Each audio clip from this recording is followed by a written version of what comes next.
Our first speaker, this one-time Expedia exec, now leads the largest online seller of tours and activities worldwide. Please welcome Dermot Halpin, TripAdvisor Experiences. Dermot, welcome. How's it going? Good. You're looking very Steve Jobs. I am? Well, I don't have my turtleneck. And actually, we're going to be doing T-shirts later, so just get ready. So, TripAdvisor Experiences, the largest online travel agency in the sector.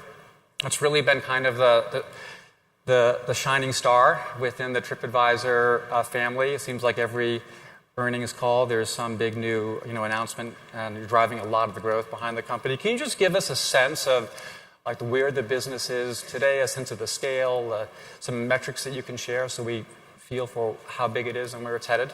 Yeah, I mean, the most germane thing for the audience here about our growth is that it's a growth in bookings. I mean, the people here in this audience, what they want from us is bookings. They want customers to come to their product.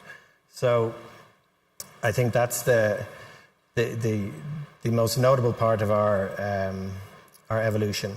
So we've been pushing bookings. That was what we're focused on. So how we've done that is by heavy investment. So you saw earlier this year, we bought Bokun.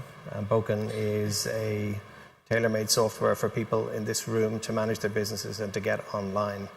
And I think that will be part of the theme over the next couple of days about people getting online and getting bookable.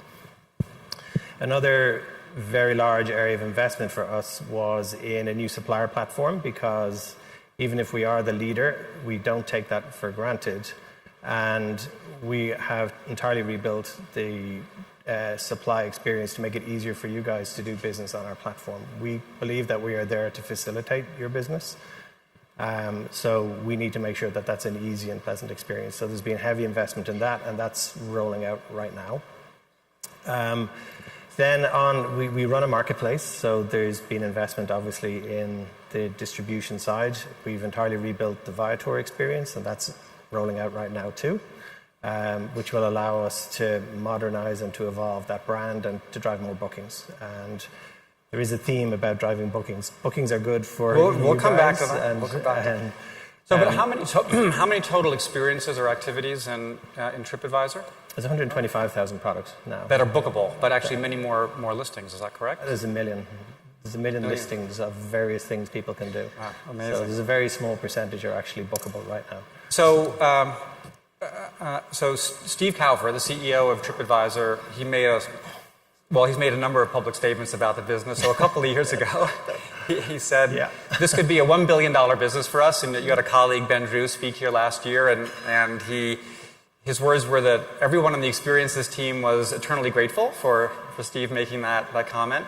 Earlier this year, he made a comment that it could be a $2 billion business. So is that the goal? That's why I'm here and not Steve, because that's a good, we're good with those billions. So I mean, I think what Steve is really expressing is the ambition that we have for the business. And of course, it depends on what number you're talking about. Is it a revenue number? Is it a market cap number? Because by the sum of the parts, that may actually reflect the value of the Experiences business to TripAdvisor from a market cap perspective. So, but I think that should be seen as an expression of ambition. I don't see it as an expression of my annual targets at this point. Okay. We won't hold you to it. No. Okay.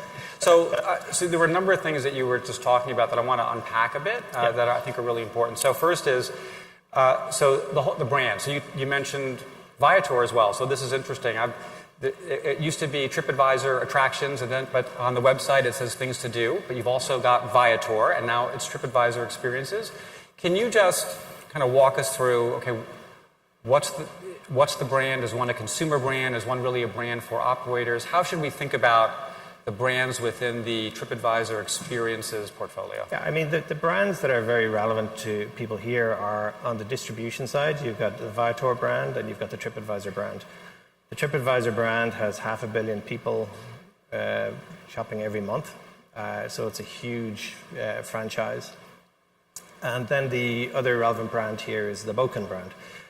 And I guess, like in line with the opening comment, which is you've seen a lot of growth. We've seen a lot of evolution in the business, and calling ourselves attractions didn't quite fit what we were doing because it wasn't just attractions, it was tours, activities, immersive experiences.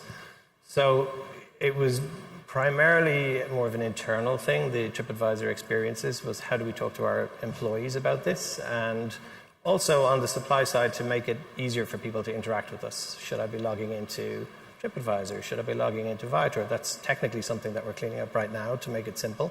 So, but if I'm an operator today, if I want to be listed and bookable on TripAdvisor, I'm really setting up and listing on Viator. There's a single supply. There's a Okay. single supply functionality that's the tech stack that we've just rebuilt. Okay.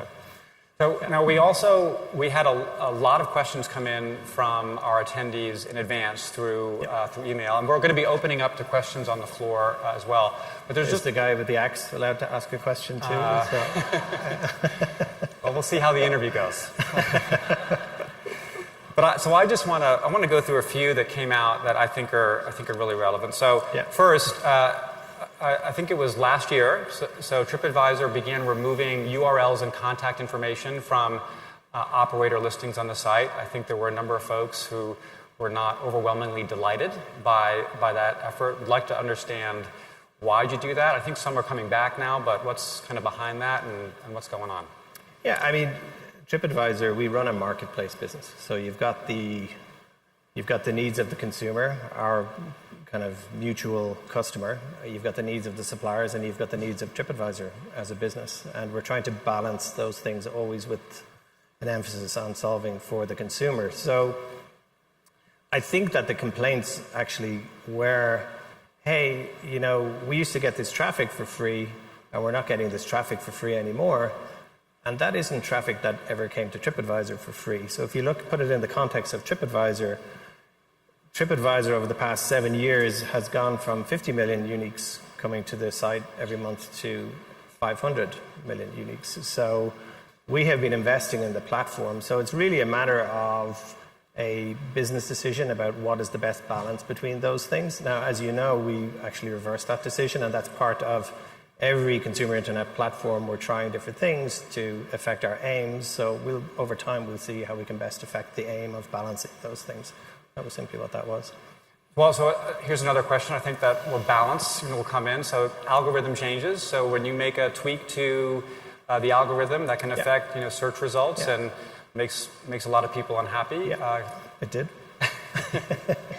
I've heard that it has made a lot of people unhappy directly. So how do you think about that in a way that I guess some people will be positively affected, some will be not so positively effective? Like what goes into your considerations there?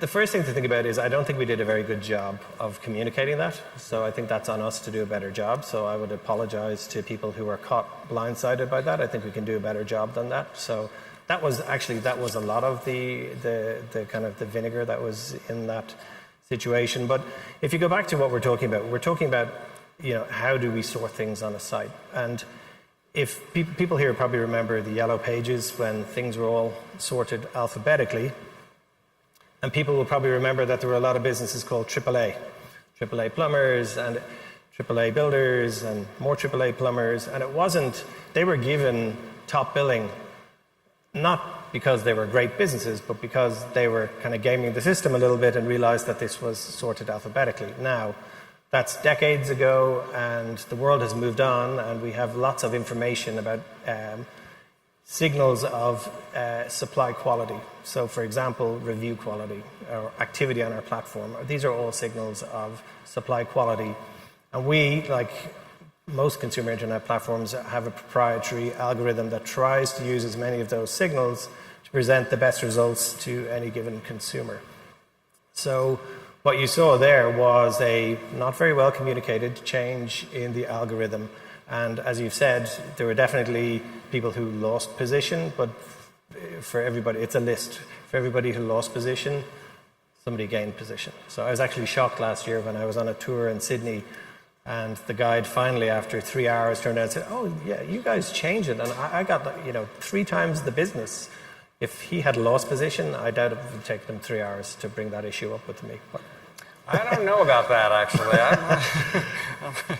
So Another question that was asked was about customer email. A lot of operators, Yeah. they make sometimes changes to their itineraries. They have things they want to be able to communicate, especially if you're in the adventure arena and weather could impact things. So why don't you share customer emails to allow the brand and the supplier and the customer to communicate more directly? Yeah, I mean, this is really a business model decision, and it's not unusual now for communications between suppliers and consumers to go across a platform and to be on we have a closed loop communication system. And actually, we think that just so I can, closed loops? A closed loop communication system, which means that we have a platform whereby the supplier can initiate a conversation with the customer if they need to have a communication about an itinerary change or pickup point change or whatever else needs to be communicated. So that is not an unusual concept. And in fact, what that allows is, it is an area, by the way, that we're working on right now. But what it allows us to do is to have a record of what the actual back and forth was, and then we can see whether the issue, if it becomes a CS issue, customer service issue for us, we have a record of what was said, what wasn't said, etc. It takes the he said, she said out of it. Plus, it allows us insight into the problems that people have using the platform, and we can make the platform better. So. Last question that came in, came in many forms, is commission. So I'll just kind of summarize, I think, and we've seen from research that we've done too, that the biggest obstacle to operators working with online travel agencies and distributors in general is, just the cost of doing business, and some indications that commissions have been rising as online travel agencies become more influential in the marketplace. So what do you say to operators where that's the sticking point? Yeah, I mean, if we put it in a bit of context, right? It's a very competitive marketplace. I think by your numbers, probably 80% of this is not done online, and less than half of what is done online is done by online travel agents. So it's not that there's a huge leverage on the side of the online travel agent. So the conversations we're having with our suppliers are not about commissions, because I think there's a recognition that it's pretty price competitive. The conversations we're having is about, can you get us more bookings? And they're very pleased with the growth. So that tends to be where we're, the emphasis of our conversations.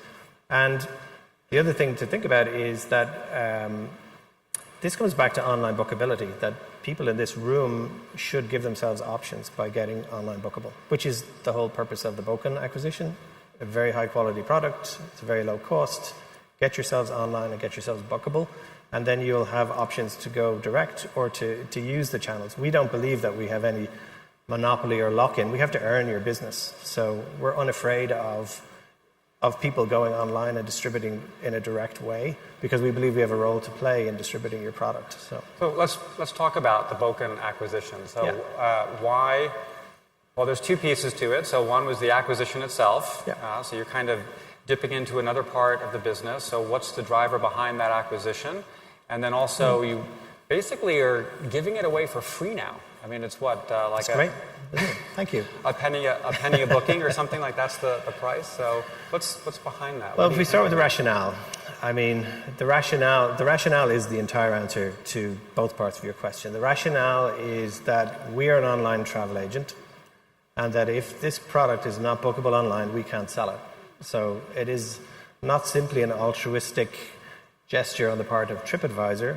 It is a recognition that there is a requirement for software, high quality software at a low price point, to get people to book online. So it's bookability. And again, if people are going to walk away with the message here, and as you said earlier, people are probably sensitive to online distribution, the role of mobile, etc. here, but you have to really own that in your business and get bookable. So the role of the idea with Boken was to, as a large actor in the industry, was to provide a solution for suppliers. We have a healthy business in online distribution. We were not solving for revenue. So price is not the only determinant, but we just didn't, or the only reason that people will or will not take a software like this and become bookable. But we just wanted to take away any issues that people have with getting online, because it's in our interest too. So one of the questions that's come up among the industry is, what does this, So what does this mean for the operator? In other words, so let's say I use a competitive system, but I'm bookable on TripAdvisor. Are you going to begin preferencing in your algorithm Boken users versus other system users in order to kind of lift the Boken brand along with the rest of the TripAdvisor family, or are you going to stay neutral, independent? I mean, the objective here is online bookability. At the same time that we did the Boken acquisition, we have ramped up our investment in connecting to all of the other systems that are out there. But it should come as no surprise. How many systems do you connect to? Tens. 50. I mean, there's a very long list of, it's beyond the very well-known products that we all know and love. There's a very long list of people who are providing connectivity, both in the SaaS and legacy software. And we're busily spending a lot of time and energy connecting into those, connecting into attraction ticketing systems, etc. So there's a very heavy emphasis in connectivity at the same time. But, I will not be behind the door, as they say, where I come from, about saying that we bought this business we have very deep insight into the level of investment that we're putting into the Boken product and the quality of the product and the quality that it enables in the supplier, and we will be giving visibility to those suppliers. So if I'm a number one or number two listed operator in a particular destination and I happen to use ResGo or ResD or another system, I'm not going to see my results change as a result of not using Boken? I would go back, instead of on an individual case-by-case basis, I would go back and say that it is a good thing that you're online and you're bookable. That's our primary objective with the Boken acquisition. And it is a good thing to have the content that you have in that system, because it's rubbish in, rubbish out, to have the content available at the highest quality and to collect reviews. And then we will promote the highest quality product that we have. Do you think I should? Tough crowd. Tough crowd. Is that from the man with the axe? So, have you got an axe as well? Or an axe to grind? Yeah, I will give you the straight answer that we are emphasizing Boken. Full stop. So, yes.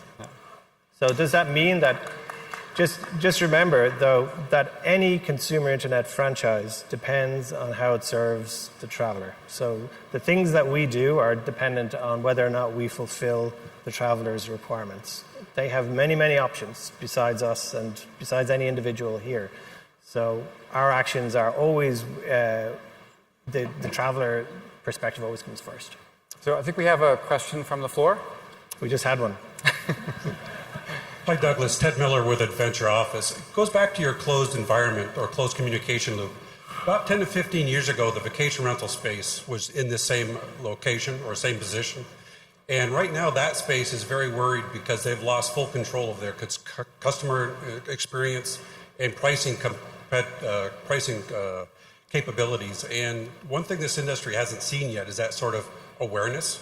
And I just wanted to see if you guys had thoughts on that perspective of the local provider losing control of pricing and branding of their own environment when they can't communicate very well with the people that are traveling with them. I think there's even just a bigger question there of what's the role of the individual operator's brand when they're selling through an online travel agency like TripAdvisor, and how do you think about that and the display, and how do you see consumers reacting to that?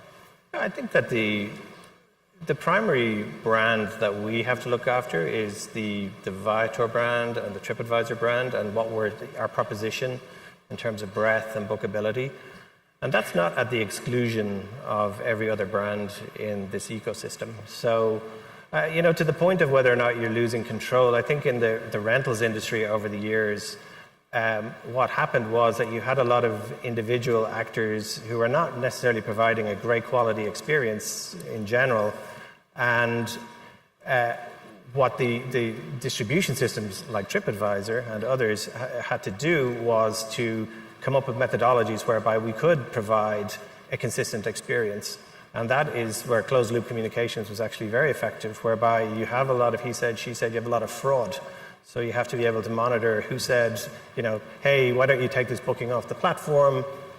The person takes the booking off the platform and it's a fraudster, and then who's on the hook for that? So It was actually, I think that was from a consumer perspective, that was generally a step up in the rentals industry, amongst other things.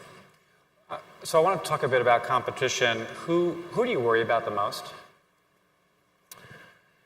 So, in the spirit of straight answers, the competition for us is consumer behavior. The competition is the stat that you have, which is that 80% of this stuff is not booked online. So what we're focused on doing is understanding what are the reasons that people are not booking online. Why are they not booking in advance? Why is it all done in the destination when so much of flights and hotels are booked in advance? What is the difference? So it's part of it is trust is a good consumer service proposition. There are various elements of it. So I'll throw some names out. Google. Yes, Google. Very worried on a scale of 1 to 10? Well, Google, we announced yesterday we were working with Google Reserve. We're working with Touring Birds. Okay, but that wasn't a number. That's not. Define the scale more closely. So, is this an exponential scale? I mean, the reality is that everybody who's doing business online lives in a world of Google. And the only response that we can have or that you can have is to create a unique product. You have to make sure that you're identifying what are the consumers coming to your site for, are you serving those needs, and do that consistently. Create a process in your business. Now, I know that we're doing that because I see our traffic and I see our conversion moving up over time. So I know that we are creating value for the customer. Nobody's taking that as, that we're not complacent about the lead that we have in the space. So, there are reasons. On the one hand, Google is a very good partner and it has strong products. But on the other hand, you have the European Union taking a look at Google's positioning in that marketplace and whether or not the behavior is monopolistic. So Google has just launched a new initiative called Touring Bird. Right. Any thoughts on that? Do you worried? Yeah. Interesting? No, I mean, it's a very interesting product, and it's like any option that we have to get your product in front of more eyeballs that are outside the 500 million people who are on TripAdvisor, we take those opportunities. So we're working with Touring Birds, and we're working with Google Reserve, and we're working with many, many other opportunities and partners, airlines, hotels, etc., who are also selling the product. So I think we have time for one more question from the floor. Hi, my name's Jamie. I'm based in China, and I was wondering about your customer service hours. Currently, they're not available on the weekends or during our daytime, and I've talked to some American-based operators as well that have complained about this.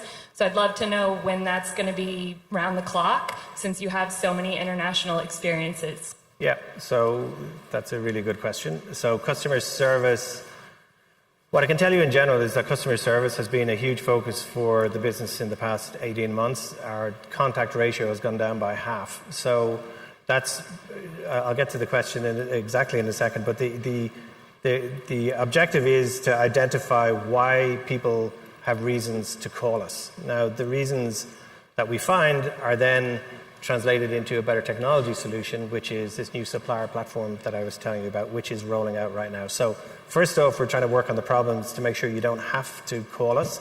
Secondly is that we have rolled out multilingual support, and in some cases, in some languages, which I can't remember exactly which they are, it is 24 hours. So I'm not sure exactly where you are, but we are rolling that out. So we're just about out of time, but I want to wrap things up with, there's a game that I like to play sometimes at the end of interviews. I know your game. So we call this game either or. So for example, like if I say chocolate or vanilla, you would say? Chocolate. Okay, see, easy enough, right? What would you say? I would ask my wife. So, can I ask your wife these questions? You may. She'll be greeting you afterwards. So, okay, wine or beer? Wine. Steak or fish? Steak. World Series or World Cup? World Cup. What is the World Series? Star Wars or Lord of the Rings? That's a tough one. Lord of the Rings. PC or Mac? Mac. iPhone or Android? iPhone. Just speak a little bit louder. Yeah. iPhone. iPhone. I'm embarrassed by my choice. Facebook or LinkedIn? LinkedIn. Instagram or Snapchat? What are they? Is it no? Instagram. Hey Siri or Hey Alexa? Neither. NSA. Google or? I couldn't come up with an or for that, so I'll just say Google or. Or. Okay. We need options. City break or beach vacation? City break. Adventure or relaxation? Adventure. Tours or activities? Activities. Events or attractions? Attractions. Uber or private transfer? Has to be Uber. Excuse me? Has to be Uber. Uber. Bus tour or walking tour? Walking tour. MoMA or the Met? Momo. Disney or Universal? Universal. Tour guide or a local? Where are we going with this? Is this like a Rorschach test? And is there a We're recording- psychologist there going to tell me, no, you have to go to... We're recording it. We're filming it all. We're filming Fantastic. it all. Tour guide or local? Local. Airbnb or booking?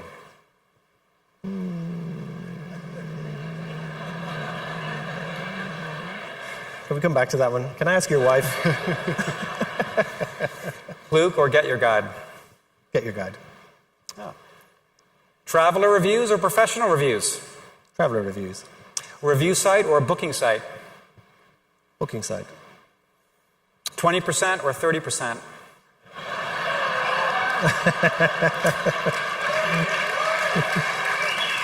30%. Is that a question? 1 billion or 2 billion?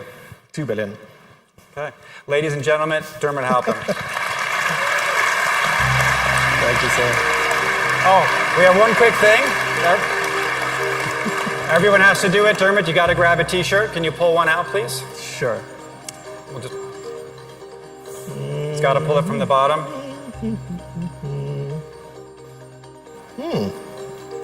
Let's hold it up. Colorado. Everyone can see. What's Very the cool. company? Oh, it's a bit small. Oh, that should fit perfectly. Fit who perfectly. Colorado Whitewater. Awesome. Do I have to put Thank it you. on? And I've got my Go Sailing Adventures. Thank you.